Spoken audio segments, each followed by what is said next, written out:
और राम कथा प्रारंभ हुई जन्म अवतार से। कथा को श्रवण करते करते करते जैसे ही आया वनवास, और वनवास की कथा को सुनने के बाद पता चलता है कि भगवान राम जी जानकी जी से अलग हो गए।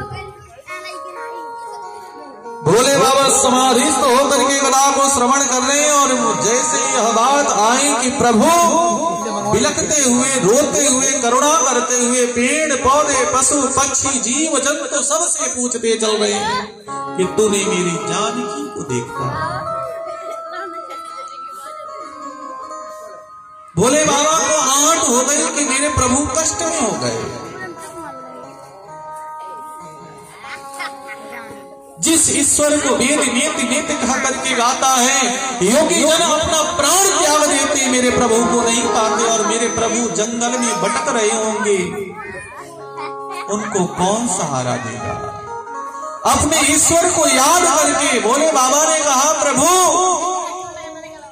मैं अपने ईश्वर का दर्शन करना चाहता हूँ, मुझे अवतार लेना पड़े तो मुझे मंजूर है, लेकिन मैं अपने भगवान को कष्ट नहीं होने दूं। और यही भगवान बुद्ध बाबा भोलेनाथ 11वां अवतार लेकर के हनुमान जी के स्वरूप में आए, और इस दृश्य की कथा को जब श्रवण कर रहे हैं तो प्रभु विह्वल हो गए, विदा मांगने लगे। मुनि सन विदा मांगी त्रिपुरा। हाथ जोड़ करके प्रभु विदा करो, अब मैं प्रभु का दर्शन करूंगा, अपने राम जी का दर्शन करूंगा। और दर्शन की भावना लेकर के विनती कर रहे हैं। इधर अगस्त जी कर रहे हैं। अगस्त जी वक्ता के स्वरूप में विराजमान है, कथा को बीच मध्य में रोका नहीं जा सकता है। और इधर यजमान परेशान, भोले बाबा ने कहा कि अपने प्रभु को मैं कष्ट में कैसे देखूं। तो तुलसीदास जी ने कहा कि व्यास समास स्वमति अनुरूपा, समासिक रूप से कथा को विराजमान किया, और उसी जगह विराम दे करके आरती करके प्रभु भोले बाबा क्या हो गया।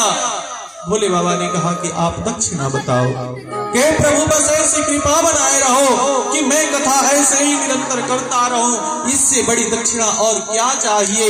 आपको कष्ट क्या हुआ, मैं अपने प्रभु का दर्शन करना चाहता हूं। और विदा लेकर के सती के संग में चलने लगे। मुनि सन विदा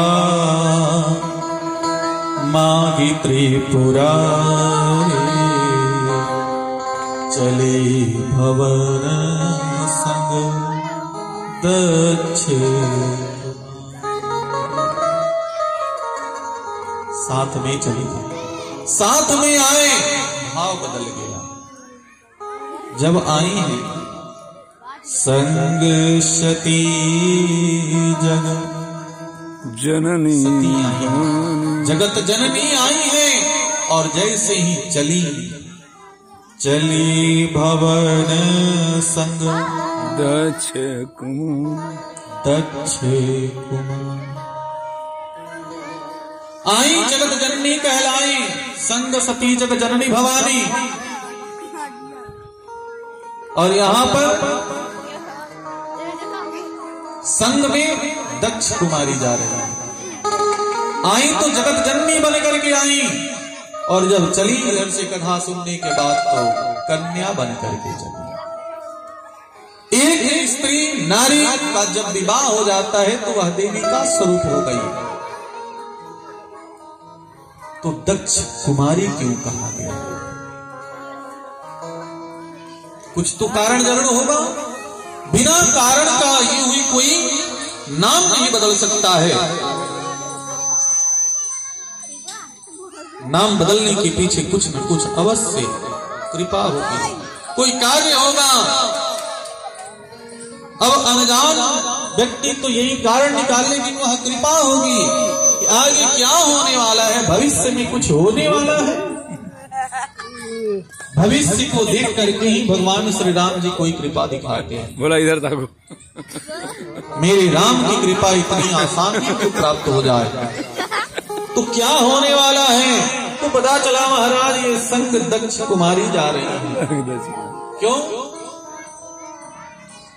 राम कथा मुनि बरज बखानी सुनी महेश परम सुखानी। राम कथा बरज बखानी